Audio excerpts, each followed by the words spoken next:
তেহরানের গ্র্যান্ড মোসাল্লা মসজিদে খামেনির মরদেহ শ্রদ্ধা জানাচ্ছেন বিশ্ব নেতারা। অংশ নেবেন না ছেলে মোস্তফা। ভেনেজুয়েলায় ভূমিকম্পের ৮ দিন পর ধ্বংসস্তূপ থেকে জীবিত উদ্ধার, প্রাণহানি ২৫০০ ছাড়িয়েছে, উদ্ধার তৎপরতা অব্যাহত। কিয়েভে রাশিয়ার স্মরণকালের ভয়াবহতম হামলায় ২৭ জন নিহত, মিত্রদেশকে আরও আকাশ প্রতিরক্ষা ব্যবস্থা সরবরাহের আহ্বান জেলেনস্কির। স্বাগত গ্লোবাল টাইমে। বিশ্বের নানা প্রান্তের খবর নিয়ে আপনাদের সাথে আছি আমি নাফিসা হক। দেখছিলেন শিরোনাম। শুরু হয়েছে ইরানের প্রয়াত সর্বোচ্চ ধর্মীয় নেতা শহীদ আয়াতুল্লাহ আলী খামেনির দাফনের প্রক্রিয়া। এরই মধ্যে তেহরানের গ্র্যান্ড মোসাল্লায় শ্রদ্ধা নিবেদন করছেন বিদেশি বিশিষ্ট ব্যক্তি এবং ধর্মীয় ব্যক্তিত্বরা। বাংলাদেশ সহ ১০০ দেশের প্রতিনিধি শেষ বিদায়ে অংশ নেবেন বলে ধারণা করা হচ্ছে। প্রিয় নেতাকে শেষ বিদায় জানাতে তেহরানের রাস্তায় ঢল নেমেছে সাধারণ মানুষের। দেশ জুড়ে জোরদার করা হয়েছে নিরাপত্তা ব্যবস্থা। শোকে ছেয়ে গেছে গোটা ইরান। শহীদ আয়াতুল্লাহ আলী খামেনির ছবি হাতে কান্নায় ভেঙে পড়ছেন ভক্ত সমর্থকরা। ইসরায়েল যুক্তরাষ্ট্রের হামলায় নিহতের ৪ মাস পর হতে যাচ্ছে প্রয়াত সর্বোচ্চ ধর্মীয় নেতার বিদায় অনুষ্ঠান। প্রিয় নেতাকে শেষ বিদায় জানাতে তেহরানের রাস্তায় ভিড় করতে শুরু করেছেন অসংখ্য শোকার্ত ইরানি। আমার খুব অদ্ভুত একটা অনুভূতি হচ্ছে যে আমরা আমাদের মহান নেতার জানাজায় যাচ্ছি। এটা খুবই কষ্টদায়ক, কারণ আমি আমার বাবাকেও হারিয়েছি। আমার বুকটা খুব ভারাক্রান্ত। স্থানীয় সময় শুক্রবার দিনভর তেহরানের ইমাম খোমেনি গ্র্যান্ড মোসল্লায় শ্রদ্ধা নিবেদন করেন বিদেশি বিশিষ্ট ব্যক্তি ও ধর্মীয় ব্যক্তিত্বরা। এছাড়া শেষকৃত্য ও জানাজায় যোগ দেওয়ার কথা রয়েছে বাংলাদেশ সহ বিশ্বের ১০০টিরও বেশি দেশের শীর্ষ নেতা ও প্রতিনিধির। নিরাপত্তাজনিত কারণে অংশ নেবেন না ইরানের সর্বোচ্চ নেতা মুজতবা খামেনি। শেষকৃত্যে প্রায় ২ কোটি মানুষের সমাগম হবে বলে ধারণা করা হচ্ছে। এ অবস্থায় নিরাপত্তার চাদরে ঢেকে ফেলা হয়েছে গোটা ইরান, যার দায়িত্বে ইসলামিক রেভলিউশনারি গার্ড আইআরজিসি। শনিবার তেহরানে সকাল ৬টায় ইমাম খোমেনি মুসল্লায় ৬ দিনের আনুষ্ঠানিকতা শুরু হবে। রোববার বিকেল পর্যন্ত সাধারণ মানুষ শ্রদ্ধা জানাতে পারবেন। এরপর কোম শহরে স্থানান্তরিত করা হবে আয়োজন। বুধবার ইরাকের নাজাফে নেওয়া হবে খামেনির মরদেহ।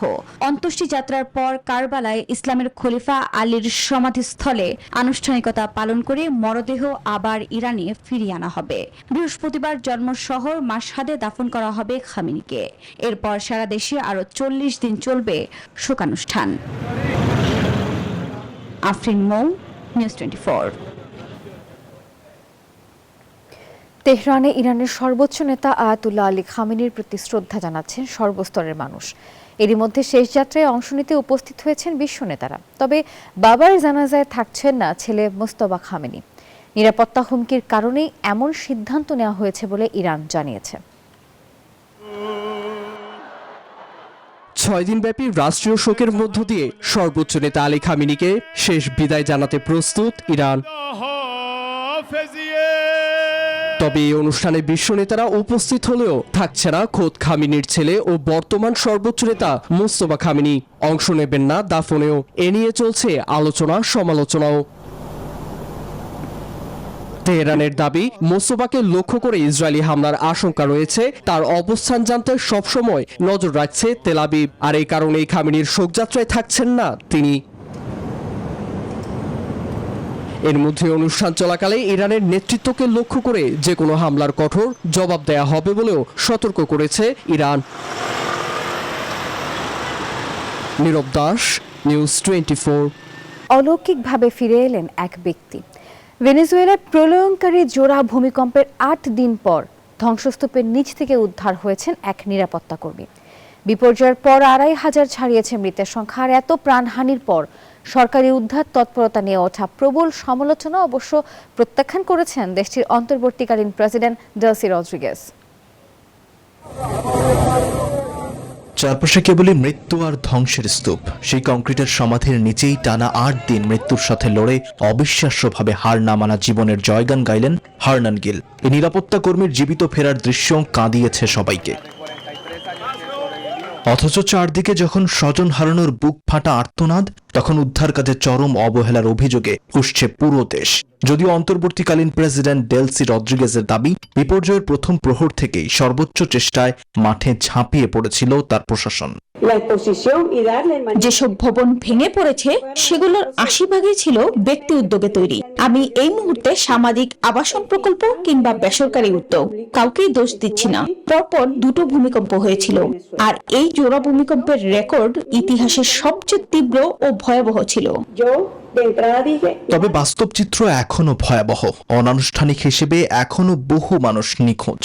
ধসে পড়া ইটের ভাঁজে ভাঁজে প্রিয়জনের অন্তত মৃতদেহটা ফিরে পাওয়ার আশায় প্রহর গুনছেন হাজারো মানুষ। যন্ত্রপাতির অভাবে খালি হাতেই পাথর সরাচ্ছেন স্থানীয়রা। ফায়ার সার্ভিস, চিকিৎসক আর আন্তর্জাতিক উদ্ধারকর্মীদের নিরলস পরিশ্রমে এখনো চলছে জীবনের স্পন্দন খোঁজার এক অন্তহীন আর আবেগময় লড়াই। Desk report, news 24। ইউক্রেনের রাজধানী কিয়েভে স্মরণকালের সবচেয়ে ভয়াবহ ড্রোন ও ক্ষেপণাস্ত্র হামলা চালিয়েছে রাশিয়া। রাতের আধারে চলা দীর্ঘ এই ধ্বংসযজ্ঞে অন্তত ২৭ জন প্রাণ হারিয়েছেন আর আহত হয়েছেন ৯০ জনেরও বেশি মানুষ। ব্যাপকভাবে ক্ষতিগ্রস্ত হয়েছে আবাসিক ভবন সহ নানা স্থাপনা। এমন মানবিক বিপর্যয়ের পর পশ্চিমা মিত্রদের কাছে আরও শক্তিশালী আকাশ প্রতিরক্ষা ব্যবস্থা চেয়েছেন ইউক্রেনের প্রেসিডেন্ট। আর এদিকে এই হামলার তীব্র নিন্দা জানিয়েছে জাতিসংঘ। ভয়াবহ আগ্রাসনের ক্ষতচিহ্ন ছড়িয়ে আছে কিয়েভের চারদিকে। শহরের মেয়রের মতে এটি ছিল সবচেয়ে বড় রুশ হামলার ঘটনা, যেখানে বহু মানুষের মর্মান্তিক প্রাণহানি ঘটেছে। টানা 11 ঘন্টার ধ্বংসযজ্ঞে ধসে পড়েছে বহুতল আবাসিক ভবন। এছাড়া রেড ক্রসের গুদাম ও কিন্ডারগার্টেনের চারপাশের স্থাপনাগুলো আগুনে পুড়ে একেবারে ছাই হয়ে গেছে। ধ্বংসস্তূপে পরিণত হওয়া এলাকাগুলো পরিদর্শনের পর ক্ষোভ প্রকাশ করেন ভলোদিমির জেলেনস্কি। দেশটিকে রক্ষায় মিত্রদের কাছে দ্রুত সময়ের মধ্যে অত্যাধুনিক আকাশ প্রতিরক্ষা ব্যবস্থা সরবরাহের জোরালো আবেদন জানান তিনি। দুর্ভাগ্যবশত আমাদের ব্যালিস্টিক ক্ষেপণাস্ত্র প্রতিরোধী সক্ষমতার ঘাটতি রয়েছে, প্যাট্রিয়ট ক্ষেপণাস্ত্রের অভাব রয়েছে এবং আমাদের অংশীদারদের, বিশেষ করে যুক্তরাষ্ট্র এবং ইউরোপীয় অংশীদারদের এই বিষয়ে সহায়তা প্রদানে আরও সক্রিয় হতে হবে। সাধারণ নাগরিকদের লক্ষ্য করে চালানো এমন নির্মম নিষ্ঠুরতার কড়া সমালোচনা করেছে জাতিসংঘ। একে আন্তর্জাতিক আইনের সুস্পষ্ট লঙ্ঘন আখ্যা দিয়ে অবিলম্বে এই হত্যাযজ্ঞ বন্ধের দাবি জানিয়েছে সংস্থাটি। Desk report, news 24। পাকিস্তানের বেলুচিস্তান খাইবার পাখতুনখোয়া সীমান্তে একটি বাস খাদে পড়ে প্রাণ গেছে অন্তত 40 জনের, যেখানে আহত আরও 8 জন। শুক্রবার কোয়েটা প্রদেশ থেকে পেশোয়ার যাওয়ার পথে গভীর খাদে পড়ে যায় বাস। খবর পেয়ে যৌথ অভিযানে নামে 2 প্রদেশের বিভিন্ন উদ্ধারকারী সংস্থা। ঘটনাস্থলেই বেশ কয়েকজনের প্রাণহানির তথ্য নিশ্চিত করেছেন তারা। আহতদের নিকটস্থ হাসপাতালে পাঠানো হয়েছে।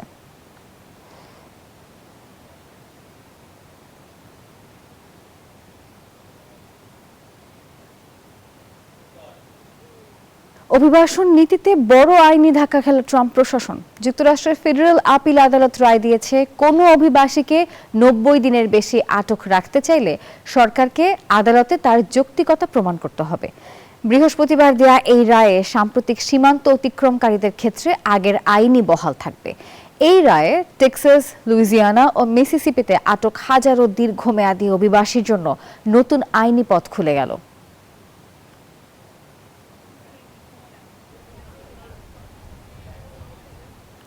গাজার যুদ্ধের ভয়াবহতা যেন প্রতিদিনই নতুন মাত্রা যোগ করছে।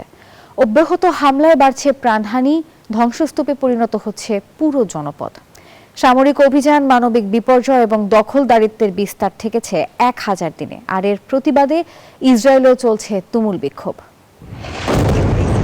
ক্ষেপণাস্ত্র বিস্ফোরণের এই ভয়াবহ দৃশ্য গাজা উপত্যকার, যেখানে এমন অন্তত 2,23,000 টন বিস্ফোরক নিক্ষেপ করেছে ইসরায়েল, যা জাপানের হিরোশিমায় ছোড়া মার্কিন পারমাণবিক বোমা বিস্ফোরণ ক্ষমতার প্রায় 16 গুণ। টানা ইসরায়েলি আগ্রাসনে গাজায় প্রাণহানি ছাড়িয়েছে 73,000। এর মধ্যে 21,500-র বেশি শিশু ও 1,022 জন নবজাতক। নিখোঁজ মানুষের সংখ্যাও অগণিত। শুধু প্রাণহানি নয়, গাজা জুড়ে জমে আছে প্রায় 6,80,00,000 টন ধ্বংসস্তূপ। জাতিসংঘের মতে এসব অপসারণ করতে সময় লাগতে পারে 140 বছরেরও বেশি। এদিকে গাজার প্রায় ৮০% এলাকা এখন নেতানিয়াহু বাহিনীর নিয়ন্ত্রণে। এর মধ্যে সীমান্তবর্তী দক্ষিণাঞ্চলে ১.৫ লাখ অবৈধ বসতি স্থাপনের লক্ষ্য নিয়েছে কট্টরপন্থীরা। অন্যদিকে যুদ্ধের ১০০০ দিনে তেল আবিবে বিক্ষোভে নেমেছেন হাজারো ইসরায়েলি। ৭ অক্টোবরে ১০০০ দিন হয়ে গেল। হামাস কিভাবে সেই হামলায় সফল হয়েছিল তার উত্তর আজও সরকার দিতে পারেনি। সরকারের জবাবদিহি নিশ্চিত করতে স্বাধীন তদন্ত কমিশন গঠনের দাবি জানিয়েছেন বিক্ষোভকারীরা। নীরব দাস, নিউজ 24। ইউক্রেনের যুদ্ধক্ষেত্রে এখন ড্রোন আর ক্ষেপণাস্ত্রের মুহুর্মুহু গর্জন। এই ধ্বংসযজ্ঞের মাঝে এক অদ্ভুত ও বিস্ময়কর বেঁচে থাকার লড়াই শুরু করেছে পাখিরা। ড্রোনের আক্রমণ রুখতে সেনারা যে অ্যান্টি ড্রোন কেবল ব্যবহার করছেন, সেগুলো দিয়েই এখন বাসা বানাচ্ছে যুদ্ধবিধ্বস্ত অঞ্চলের পাখি। বারুদ আর কামানের গোলায় ধূসর ইউক্রেনের আকাশ, যেখানে প্রতি মুহূর্তে ড্রোনের ডানায় ভর করে নেমে আসে মৃত্যু। কিন্তু এই চেনা নরকুণ্ডেরই এক কোণে জন্ম নিচ্ছে নতুন এক জীবনের গল্প। মানুষের তৈরি মরণাস্ত্রের আবর্জনা দিয়েই নিজেদের আশ্রয় গড়ে তুলছে পাখিরা। যুদ্ধক্ষেত্রে ড্রোন হামলা ঠেকাতে সেনারা ব্যবহার করেন বিশেষ অ্যান্টি ড্রোন জাল ও শত শত কিলোমিটার লম্বা তার। আর এই তারগুলোকেই এখন খড়কুটোর বিকল্প বানিয়ে নিয়েছে পাখিরা। প্লাস্টিকের আস্তরণযুক্ত রঙিন কেবল ও ফাইবার গ্লাস দিয়ে তারা বুনে চলেছে নতুন বাসা। গবেষকরা বলছেন, যুদ্ধবিধ্বস্ত এলাকায় সাধারণ ঘাস বা খড়কুটো কমে যাওয়ায় এই ধাতব ও প্লাস্টিক তারগুলোকেই বেছে নিয়েছে পাখিরা। এই কৃত্রিম উপাদানগুলো পাখির বাসাটিকে ঝড় বৃষ্টি এবং ড্রোনের ঘূর্ণায়মান পাখার তীব্র বাতাস থেকেও বাড়তি সুরক্ষা দিচ্ছে। তবে এটি কতটা পরিবেশ বান্ধব সে বিষয়ে প্রশ্ন থেকেই যাচ্ছে। অবশ্যই কৃত্রিম উপাদান পাখিদের ক্ষতি করতে পারে, তারা এতে জড়িয়ে যেতে পারে, যা অবশ্যই ভালো ফল বয়ে আনবে না। মানুষ যেখানে আধুনিক প্রযুক্তি দিয়ে একে অপরকে ধ্বংস করতে ব্যস্ত, প্রকৃতি সেখানে সেই ধ্বংসাবশেষকেই বানিয়েছে বেঁচে থাকার হাতিয়ার। ড্রোনের তারে বোনা এই পাখিদের বাসা যেন মনে করিয়ে দেয়, যুদ্ধ যতই দীর্ঘ হোক, জীবন তার নিজের পথ খুঁজে নেবেই। চৈতি রয়, নিউজ 24। দর্শক, আর এই ছিল নিউজ 24 গ্লোবাল টাইমের এখনকার আয়োজনে। পুরো আয়োজনের সঙ্গে থাকার জন্য ধন্যবাদ সবাইকে।